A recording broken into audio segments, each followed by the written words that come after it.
noite, eu sou Mariana Jungmann e você confere conosco, a partir de agora, as notícias que circularam hoje nos corredores do poder.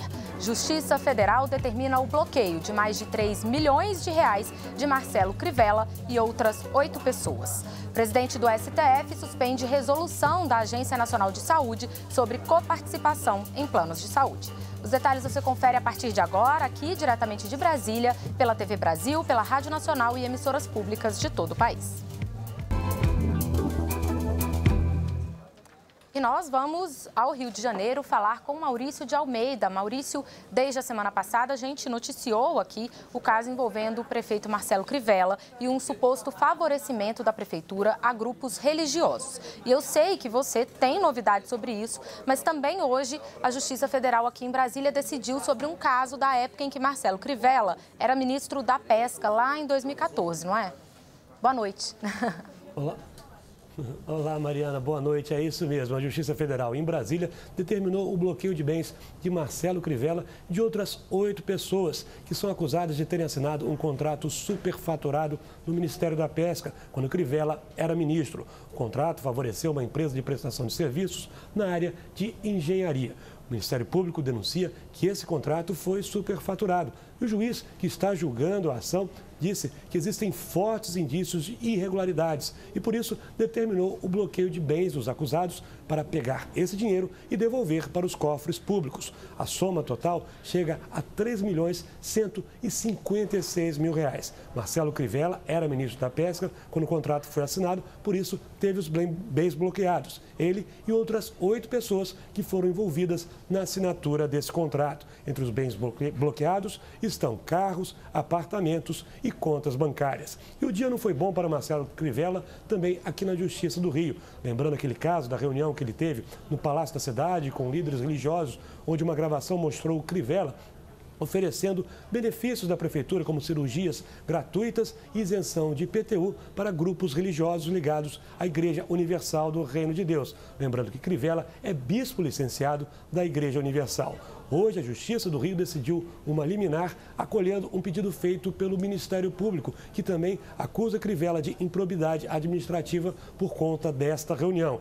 Segundo a decisão da Justiça, Crivella não poderá mais beneficiar qualquer tipo de grupo religioso, não poderá utilizar a máquina pública para receber líderes religiosos, nem promover cultos ou qualquer outra atividade religiosa. Ele precisa também se manter afastado da Igreja Universal e também não pode realizar o chamado censo religioso. Lembrando que no ano passado, a Guarda Municipal pediu para os integrantes da Guarda revelarem a qual religião pertenciam. Isso não poderá mais acontecer. Se Crivella descumprir as determinações do Ministério Público, será afastado do cargo até o julgamento final da ação. Mariana. Obrigada, Maurício de Almeida. A gente volta a se falar logo mais, mas antes vou para uma outra notícia, porque hoje a ministra Carmen Lúcia, que atua no plantão do Supremo Tribunal Federal, deu decisão suspendendo os efeitos de uma resolução da Agência Nacional de Saúde Suplementar que permitiu um aumento na cobrança de coparticipação em planos de saúde. A gente, inclusive, noticiou aqui quando essa resolução foi publicada e agora, então, essa decisão suspende essa cobrança. Quem vai explicar melhor isso para a gente é o repórter Paulo Leite, aqui em Brasília. Boa noite, Paulo. Oi, Mário, boa noite para você, boa noite para todo mundo. O que a ministra Carmen Lúcia fez foi impedir que essas novas regras entrem em vigor. A resolução da ANS autoriza, da Agência Nacional de Saúde Suplementar, autoriza que os planos de saúde cobrem até 40% dos procedimentos em dois casos. Franquia e coparticipação são modalidades diferentes aí dos planos de saúde regulares. Nessas duas modalidades, a pessoa paga uma mensalidade e paga também uma taxa por exames e consultas, por exemplo. Quem pediu aí o fim dessa resolução no Supremo Tribunal Federal foi a OAB, a Ordem dos Advogados do Brasil, com 2 argumentos básicos. O primeiro foi o seguinte: a justificativa dos planos foi que, cobrando dessa forma, a mensalidade cairia. A OAB disse que não, que isso é pouco provável. Foi a mesma coisa que aconteceu aí com as empresas aéreas, que passaram a cobrar por bagagem para diminuir o preço das passagens, o que não aconteceu. O segundo argumento é técnico, é jurídico. A OAB disse que uma mudança como essa depende de lei no Congresso Nacional e não de uma resolução numa agência aí reguladora. A ministra Carmen Lúcia concordou com esse argumento jurídico, disse que, de fato, uma mudança ampla como essa depende de uma ampla discussão no Congresso Nacional, portanto, e não pode ser feita por meio aí de resolução. Bom, para terminar, eu lembro que essa decisão é liminar, é provisória, tomada aí no plantão, porque a gente está no recesso do Judiciário. Quando voltar, em agosto, a decisão definitiva será tomada pelo ministro relator, Celso de Mello, ou pelo plenário do Supremo, composto aí pelos 11 ministros do Supremo Tribunal Federal. Você, Mari. Obrigada, Paulo Leite. Pois é, e falando em operadoras de plano de saúde, elas estão em dívida com o Sistema Único de Saúde, por não terem repassado recursos referentes a consultas e procedimentos realizados no SUS por pacientes que têm planos. Em alguns casos, as operadoras questionam na Justiça se devem fazer esses repasses. Jéssica Gonçalves, de quanto é essa dívida? Boa noite. Boa noite, Mari. Olha, são quase 2 bilhões de reais devidos ao SUS pelas operadoras de planos de saúde. O valor se refere a atendimentos prestados por unidades públicas de saúde a beneficiários de planos. A cobrança é prevista em lei desde 1998 e define o seguinte, que as operadoras devem ressarcir a União sempre que um de seus beneficiários usar o SUS para um serviço que esteja previsto no contrato do plano. Esse dado de 2 bilhões de reais é da Agência Nacional de Saúde Suplementar, a ANS, que regula os planos de saúde e é responsável por fazer os cálculos e as cobranças desses ressarcimentos.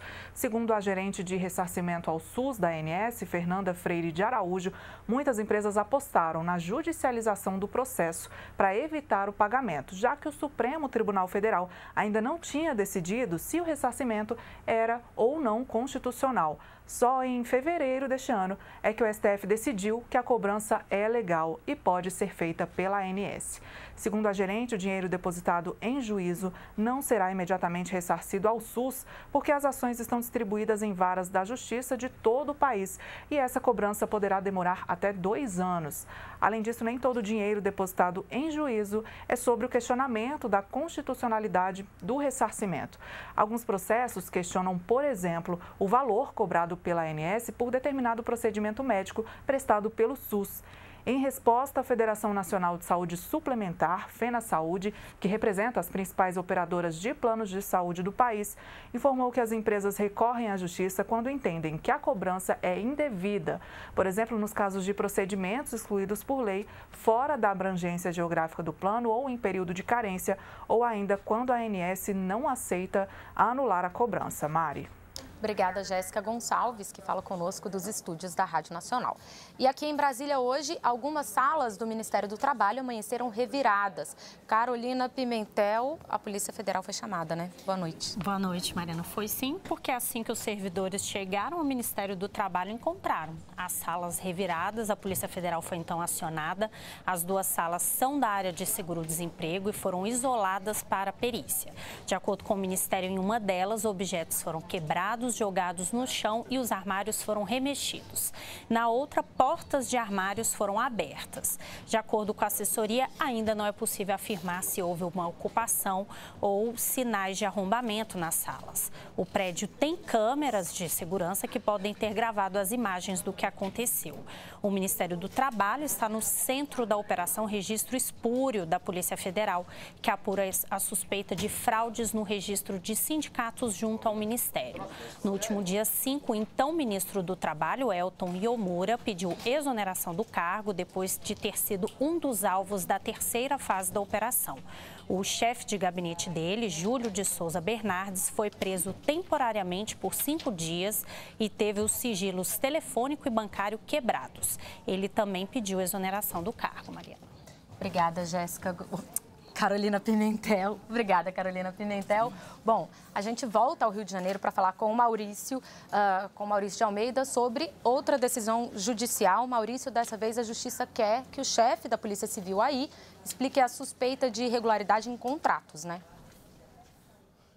É isso mesmo, Mariana. A Justiça deu um prazo para que o chefe da Polícia Civil, o delegado Rivaldo Barbosa, explique por que assinou um contrato emergencial para prestação de serviços na área de informática 14 dias depois de ter assumido o cargo. Na última sexta-feira, o Ministério Público encaminhou para a Justiça um pedido para que Rivaldo Barbosa fosse afastado do cargo por conta dessa denúncia. O delegado Rivaldo Barbosa criticou a ação do Ministério Público, diz que em momento nenhum foi procurado pelos promotores para prestar os esclarecimentos investimentos e que assinou esse contrato emergencial porque na última licitação realizada, nenhuma empresa se inscreveu para participar dessa licitação e se ele não assinasse o contrato emergencial, as delegacias do Rio de Janeiro teriam que interromper o trabalho, porque ficariam sem o sistema de informática. Isso afetaria também o Tribunal de Justiça, o DETRAN e a Secretaria de Administração Penitenciária aqui do Rio de Janeiro.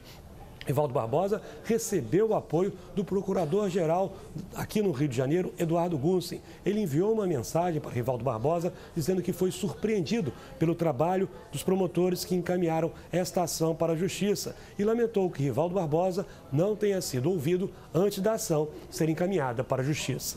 Mariana. Obrigada, Maurício de Almeida, falando com a gente do Rio de Janeiro. E agora eu vou a São Paulo, porque lá a Prefeitura anunciou mudanças para a concessão de áreas públicas. Gabriela Santilo fala sobre isso para a gente. Boa noite.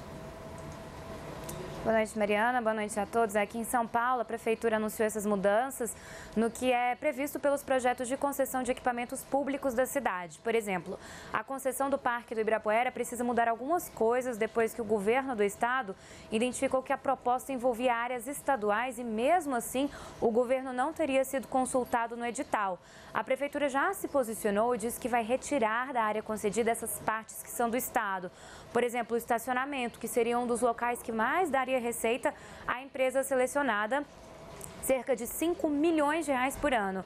Além disso, a Prefeitura adiou a entrega nas propostas de concessão do Pacaembu, que vai além do estádio, envolve também um clube que fica no local. A abertura dos lances enviados pelos selecionados, que antes estava prevista para essa quarta, dia 18, foi remarcada para daqui a um mês, dia 16 de agosto. Segundo a Prefeitura, foi preciso reformular alguns itens da proposta por pedido do Tribunal de Contas do município. Uma das mudanças foi no valor mínimo de outorga do Pacaembu, que agora é de R$ 37.400.000 reais, sendo que no primeiro projeto, de março, era de cerca de 12 milhões de reais. E com as mudanças também fica mais claro o tempo que deve ficar aberto o espaço de prática de esportes à população. A Prefeitura de São Paulo anunciou essas concessões em outubro de 2017 para, segundo ela, economizar cerca de 510 milhões de reais por ano. Além de parques e do Pacaembu, outro local que é cartão postal da cidade deve ser concedido à iniciativa privada, ao mercado municipal, conhecido como Mercadão de São Paulo. Mari. Obrigada, Gabriela Santilo. E no próximo bloco a gente vai relembrar com você o que foi aprovado na pauta do Congresso no primeiro semestre deste ano. E você também confere o comentário de Moisés Rabinovici sobre o encontro entre Donald Trump e Vladimir Putin. Daqui a pouquinho a gente já volta.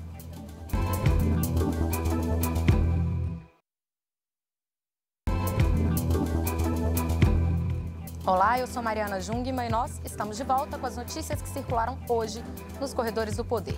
No primeiro bloco, você viu conosco que a presidente do STF, ministra Carmen Lúcia, suspendeu a autorização que a Agência Nacional de Saúde Suplementar tinha concedido para que os planos de saúde pudessem aumentar a cobrança pela coparticipação de seus clientes. E também que a Polícia Federal vai investigar o arrombamento de salas no Ministério do Trabalho na última madrugada. Olha, e a partir de hoje você acompanha com a gente aqui todos os dias. Você vai poder assistir nos Corredores do Poder também pela internet. O link do programa está no site da Agência Brasil, logo na primeira página. Basta acessar então agenciabrasil.abc.com.br e aí você pode clicar lá e vir direto nos assistir se você não puder ver pela televisão ou pela Rádio Nacional. Bom, e o Congresso Nacional entrou em recesso no fim da semana passada e a gente aproveita para relembrar as principais proposições que foram votadas na primeira metade do ano. E o tema da violência urbana foi, sem dúvidas, central no parlamento. Logo no começo do ano, ainda em fevereiro, veio a decisão do governo federal de intervir na segurança pública do Rio de Janeiro. O decreto precisou ser analisado com urgência e foi aprovado por deputados e senadores. A partir daí, outras medidas importantes nessa área também passaram pelas duas casas. É o caso das medidas provisórias que criaram o Ministério Extraordinário da Segurança Pública e as que, recentemente, criaram cargos e liberaram recursos para o Gabinete de Intervenção. Os parlamentares também aprovaram a criação do Sistema Único de Segurança Pública para unificar a atuação das polícias de todo o país e aumentar a colaboração entre os órgãos de segurança, justamente para o combate ao crime organizado. Em maio, a greve dos caminhoneiros mudou as prioridades de votação. medida provisória que estabeleceu o preço mínimo para o frete foi aprovada na última semana dos trabalhos. A gente lembra que essa era uma das principais exigências dos caminhoneiros para acabarem com a greve. O governo também criou a política de subsídio para o preço do óleo diesel, que só pôde ser implementada por causa da aprovação do projeto que reonerou a folha de pagamento de vários setores da economia, retomando alíquotas mais altas de impostos. Já o Senado conseguiu concluir a votação do projeto que trata da regulamentação do uso de dados pessoais por empresas. A gente também falou disso aqui. E as duas casas também aprovaram a medida provisória que trouxe socorro aí para os imigrantes que chegaram aos milhares em Roraima, né? Os imigrantes principalmente venezuelanos, e que também estabeleceu ações de emergência que devem ser adotadas em casos como esse. Já outras pautas, como as medidas econômicas que o governo anunciou lá no início do ano como prioridade, acabaram não avançando. Sobre elas, a gente vai falar nos próximos dias, assim como de outros temas que aguardam votação no Congresso Nacional nos próximos 6 meses.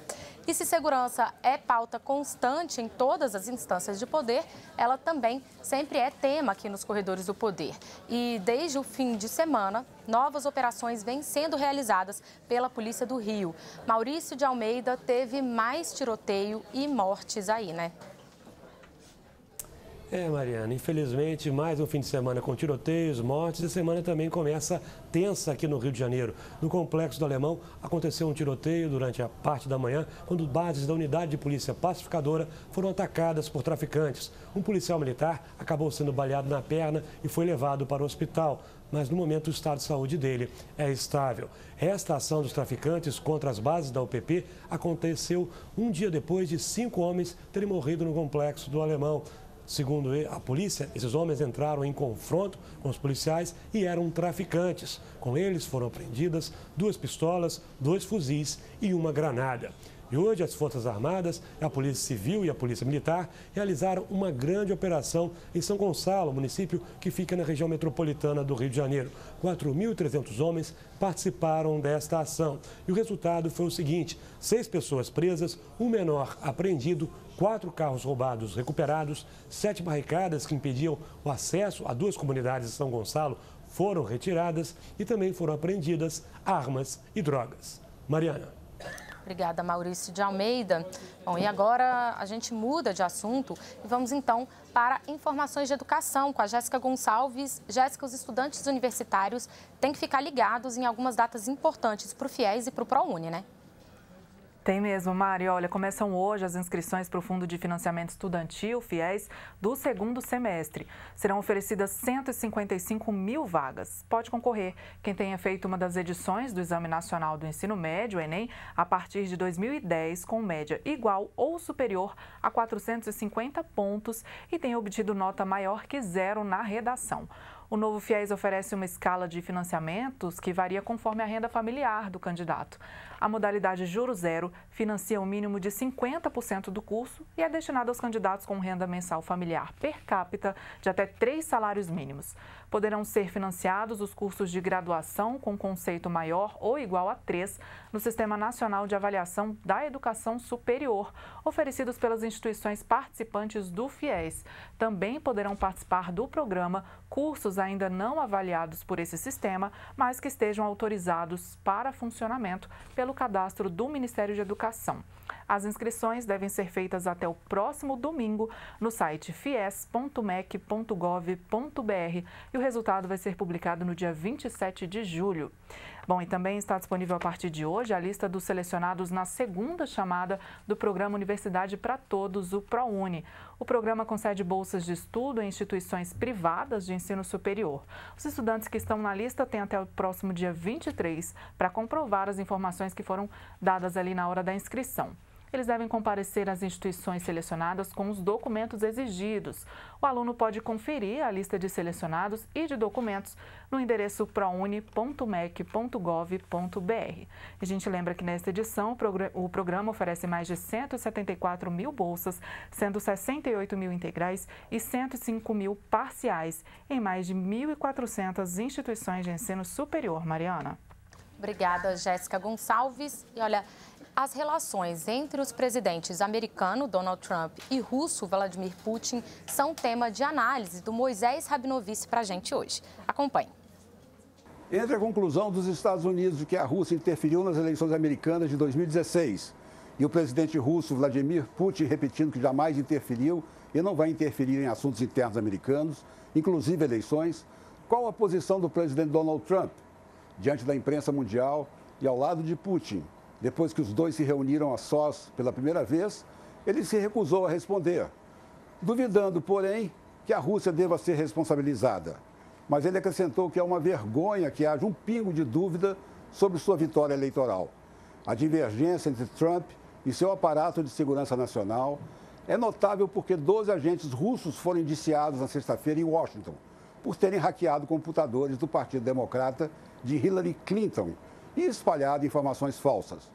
Os dois líderes concordaram em discordar sobre a anexação da Crimeia, o acordo nuclear com o Irã, rompido por Trump, o futuro da Síria e a suspeita de que a Rússia esteja por trás do envenenamento de 4 pessoas no Reino Unido.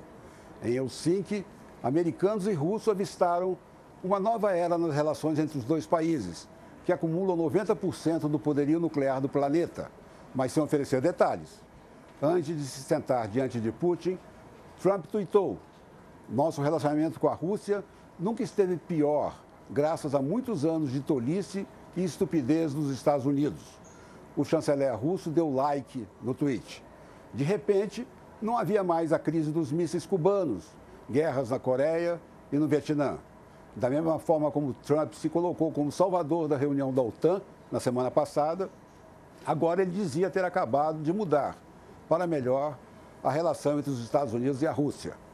Mais comedido, Putin despersonalizou a reunião, dizendo que estava ali para defender os interesses da Federação Russa e Trump, da mesma forma, os dos Estados Unidos.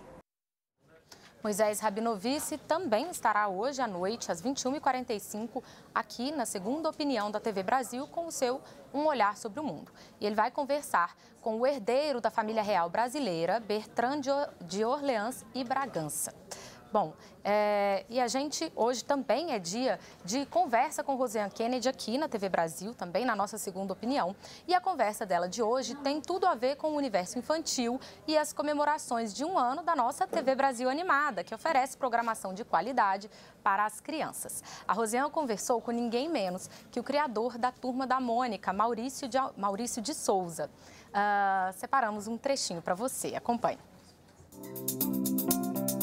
O mais famoso e premiado cartunista brasileiro, Maurício de Souza, inovou mais uma vez e, aos 82 anos de idade, vê sua turminha virar fenômeno no YouTube. Com o desenho Mônica Toy, já alcançou mais de 8 bilhões de visualizações. A Turma da Mônica também está prestes a conquistar a telona com o filme Laços, que tem personagens reais. É nesse universo do Maurício que nós estamos entrando agora. Pessoal trabalhando em ilustrações de revistas, aqui com os espetáculos, shows.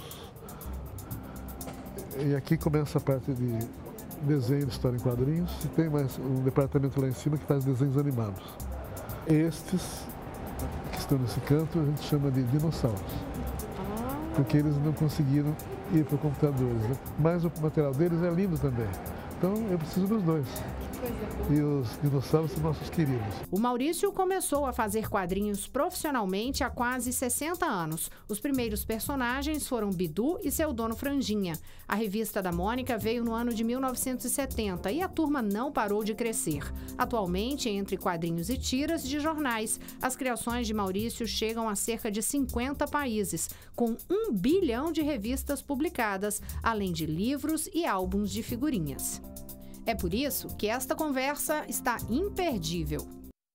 Está mesmo, você acompanha essa conversa deliciosa a partir das 21h15. Pois é, e também aqui na Segunda Opinião, nós temos hoje um debate sobre os avanços e retrocessos que têm sido vividos pelo Brasil no que se refere aos direitos da população LGBT.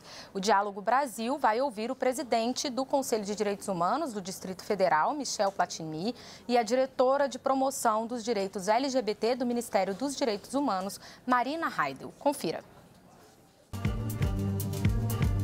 essa bancada fundamentalista, esse setor mais fascista da sociedade, ele atua sob a lógica da cultura do medo. As famílias existem, elas são criadas no dia a dia e quem determina a criação dessas famílias é o afeto. Não é a letra morta da lei que não está conectada com a realidade das pessoas. Assim como a gente vai ver a diversidade dentro desses espaços públicos, como é a escola, né? A escola é a diversidade também.